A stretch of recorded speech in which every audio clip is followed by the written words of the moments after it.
Everyone, it's me Anjali Verma and welcome back to my channel. So ये video होने वाली है क्लास 12 केमिस्ट्री स्ट्रैटेजी को लेके फॉर योर टर्म 2। तो क्या क्या चीज़ें तुम लोग को टर्म 2 के लिए फॉलो करनी है केमिस्ट्री के लिए, वो सब हम इस वीडियो में डिस्कस करेंगे। सो सबसे पहले तुम लोगों ने अपना सिलेबस आई होप देख लिया होगा। सबसे पहले electrochemistry, then chemical kinetics, then surface chemistry, ये तीनों कवर अप कर रहे हैं 13 मार्क्स। देन उसके बाद है D and F block, then उसके बाद कोऑर्डिनेशन, ये दोनों कवर कर रहे हैं 9 मार्क्स। देन उसके बाद ऑर्गेनिक आ जाती है, aldehyde, ketone and carboxylic acid, and आपका last chapter that is amines. बाकी के चैप्टर्स तो तुम लोग के कट गए हैं, तो फिलहाल के लिए तुम्हारे सिलेबस में खाली इतना ही है एंड ये कवर अप कर रहे हैं तुम्हारे 13 मार्क्स, विच मीन्स देख के ही तुम्हें पता चल गया होगा सबसे ज़्यादा इंपॉर्टेंट क्या है, ऑर्गेनिक केमिस्ट्री। तो पहले फर्स्ट टर्म में तुमने ऑलरेडी ऑर्गेनिक केमिस्ट्री कर ली है, सो आई वुड सजेस्ट कि अभी जब तुम शुरू कर रहे हो तो ऑर्गेनिक केमिस्ट्री से ही स्टार्ट करो, बिकॉज सबसे पहले तो वो इंपॉर्टेंट है, बिकॉज 13 मार्क्स कवर कर रहे हैं वो 2 ही चैप्टर्स। एंड ऑर्गेनिक केमिस्ट्री तुम लोगों ने ऑलरेडी कर ली है, तो तुम्हारा एक फ्लो बना रहेगा, तुम्हें समझ में भी अभी इजीली आ जाएगी। तो इसीलिए ऑर्गेनिक केमिस्ट्री अभी स्टार्ट करो एंड दिसंबर एंड होने से पहले पहले तुम लोग के 3 चैप्टर्स मिनिमम कंप्लीट हो जाने चाहिए। अब ये मैं कैसे कह रही हूँ, 3 दिन निकाल लो खाली। एक दिन तुम्हें क्या करना है, वन शॉट देखो, वन शॉट वॉच किया, उसके बाद एनसीईआरटी रीड करो एंड रेफरेंस की हेल्प भी ले सकते हो तुम लोग अगर तुम्हें नोट्स बनाने हैं, बिकॉज टॉपिक्स तो तुम लोग को एनसीईआरटी के ही फॉलो करने हैं, बट कई सारे ऐसे टॉपिक्स होते हैं जो समझ में नहीं आते हैं, तो उस केस में तुम रेफरेंस की हेल्प ले सकते हो अपने नोट्स बनाने के लिए। अब नोट्स मैंने ऑलरेडी सारे अपलोड कर रखे हैं, उन्हें डाउनलोड कर सकते हो, उनकी हेल्प से भी तुम अपने नोट्स बना सकते हो। अदरवाइज रेफरेंस है तुम लोग के पास, एनसीईआरटी है, जो भी चीज़ तुम्हें लग रहा है कि तुम्हें सबसे अच्छे से उस चीज़ से तुम्हें समझ में आ रहा है, तो वही चीज़ तुम फॉलो करो। एंड नोट्स देख सकते हो, एक बार प्लेलिस्ट पे जाओगे तो वहाँ पे तुम्हें पीडीएफ मिल जाएगी एंड वहाँ से तुम डाउनलोड कर सकते हो, उनकी हेल्प ले सकते हो। ये सारी चीज़ें मैंने बता दी। अब ये नहीं है कि हर एक चीज़ पे फोकस करना है, एक बार नोट्स देखो, अगर तुम्हें लग रहा है हाँ इनसे मुझे अच्छे से समझ में आ रहा है, तो उनकी हेल्प लेके अपने नोट्स बनाओ। अदरवाइज एनसीईआरटी से अगर तुम्हें समझ में आ रहा है तो उसी से बनाओ, एनसीईआरटी से नहीं समझ में आ रहा है, रेफरेंस से आ रहा है, तो उसकी हेल्प से बनाओ। मैंने तुम्हें बहुत सारे सब्स्टिट्यूट्स दे दिए हैं, जो भी तुम्हें फॉलो करना है वो तुम फॉलो कर सकते हो, ठीक है। तो आई होप ये तो तुम्हें समझ में आ गया होगा। Now before moving on to our video, I would like to tell you all about the Unacademy Combat Scholarship Test, where you would be competing live with thousands of other learners, and here you'll also be getting scholarships and merit certificates। and जितने भी questions इस particular combat में आपको कराए जाएंगे, सारे ही questions are framed by the top educators, so they are definitely going to help you। किसी भी language में आप ये दे सकते हो, चाहे हिंदी में हो चाहे इंग्लिश में। and also हर एक question के बाद आपको लीडर बोर्ड देखने को मिलेगा, so that आप सेल्फ एनालिसिस भी कर सकते हो एंड अपनी रैंक जो है उसे आप चेक कर सकते हो। एंड मान लो कोई ऐसा क्वेश्चन है जो तुम्हें नहीं आता है, सो उसका डिटेल्ड वीडियो सोल्यूशन भी तुम्हें अनअकैडमी पे ही मिलेगा।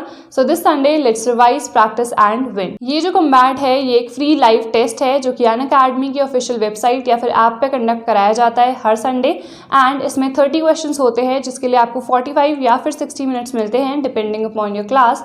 सो इस टेस्ट की जो टाइमिंग है वो है 12 PM for 6 to 8 class students, 11 AM for 9 to 10 and 11 to 12 के लिए 1 PM टाइमिंग है। सो इसके लिए डेफिनेटली एनरोल करना। मेरा जो अनलॉक कोड है आप यूज़ कर सकते हो, ANJV10। ऑल्सो अनअकैडमी पे आपकी फाइनल एग्जाम की प्रिपरेशन के लिए बहुत सारे रिसेंटली लॉन्च्ड बैचेस हैं, हिंदी एंड इंग्लिश दोनों ही लैंग्वेज में एंड सारे सब्जेक्ट्स के लिए। सो अगर आप आइकॉनिक या फिर प्लस सब्सक्रिप्शन परचेस करते हो अनअकैडमी का अभी, तो आपको 4 मंथ्स का फ्री एक्स्ट्रा सब्सक्रिप्शन मिलेगा, but this is valid only for the first 500 subscribers. तो अभी जाके अगर आप परचेस करते हो तो मेरा जो अनलॉक कोड है ANJV10 आप वो यूज़ कर सकते हो एंड आपको 10% ऑफ मिलेगा किसी भी सब्सक्रिप्शन को परचेस करने पर। ऑल्सो जो टेस्ट है उसके लिए एनरोल करो एंड मेरा जो अनलॉक कोड है वो डेफिनेटली यूज़ कर लेना। एंड एक दिन डिसाइड करो कि हाँ मुझे आज केमिस्ट्री का एक पर्टिकुलर चैप्टर पढ़ना है, जैसे एल्डिहाइड कीटोन है, उसमें मे बी तुम्हें थोड़ा सा ज़्यादा टाइम लग सकता है, बिकॉज बहुत सारी रिएक्शंस वगैरह भी हैं, तो तुम्हें थोड़ा ज़्यादा टाइम तो लगेगा ही। एंड ऑर्गेनिक ऐसी चीज़ तो है नहीं कि एक दिन में आ जाए, इसीलिए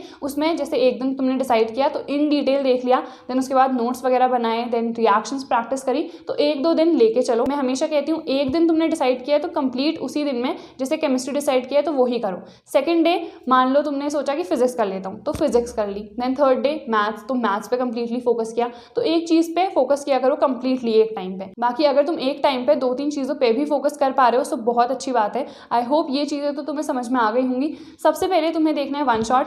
अब फिजिक्स के लिए मैंने कहा था कि इन डिटेल वीडियोस भी देख सकते हो, बट केमिस्ट्री के लिए वन शॉट से काम हो जाता है, तो वन शॉट वीडियोस ही वॉच करो। वन शॉट देखो, नोट्स बनाओ, ठीक है। उसके बाद क्वेश्चन बैंक बहुत ज़्यादा इंपॉर्टेंट है, बिकॉज क्वेश्चन बैंक में उस टाइप के क्वेश्चंस होते हैं जो कि तुम्हारे एग्जाम में पूछे जाते हैं। तो क्वेश्चन बैंक तो बहुत ज़्यादा इंपॉर्टेंट है। कोई क्वेश्चन समझ में नहीं आ रहा है तो डाउट सॉल्विंग ऐप्स आते हैं, उस पर तुम लोग जाके सॉल्व कर सकते हो अपने क्वेरीज वगैरह। एंड देन उसके बाद PYQs देख लेना, प्रिंट आउट निकाल सकते हो, या फिर अगर तुम लोग के पास कोई बुक है उसमें तुम्हें प्रीवियस ईयर्स मिले हैं तो वो देख लेना। एंड प्रीवियस वीडियो में भी मैंने तुम्हें बताया था जो भी तुम्हारे टर्म 1 के टॉपिक्स हैं उन्हें काट देना, बिकॉज फिर बाद में बहुत घिचपिच हो जाती है। टर्म 1 भी एक साथ है, टर्म 2 भी, बिकॉज प्रीवियस ईयर्स में तो अब तुम्हें अलग से कोई करके नहीं देगा, तो इसीलिए खुद ही प्रीवियस ईयर्स निकालो, जो टर्म 1 के क्वेश्चन है उन्हें काट दो, टर्म 2 के प्रैक्टिस करो। अब इसमें देखो न्यूमेरिकल्स की अगर मैं बात करूँ तो जो तुम्हारे फर्स्ट के 2 चैप्टर्स है, electrochemistry and the chemical kinetics, तो ये दोनों बहुत इंपॉर्टेंट है। दोनों में से यार तुम लोग को न्यूमेरिकल्स अगर तुम प्रीवियस ईयर्स उठा के देखोगे ना तो तुम्हें मिलेंगे ही मिलेंगे। इलेक्ट्रोकेमिस्ट्री थोड़ा सा डिफिकल्ट होता है एज कम्पेयर्ड, मुझे पर्सनली लगा था जब मैंने स्टार्ट किया था, जस्ट बिकॉज उसमें लॉग भी आता है, एंटी लॉग, एंड वो कई बार सॉल्व करना ना थोड़ा सा डिफिकल्ट हो जाता है, इसीलिए न्यूमेरिकल्स पे ज़्यादा फोकस करना, खासकर इलेक्ट्रोकेमिस्ट्री के।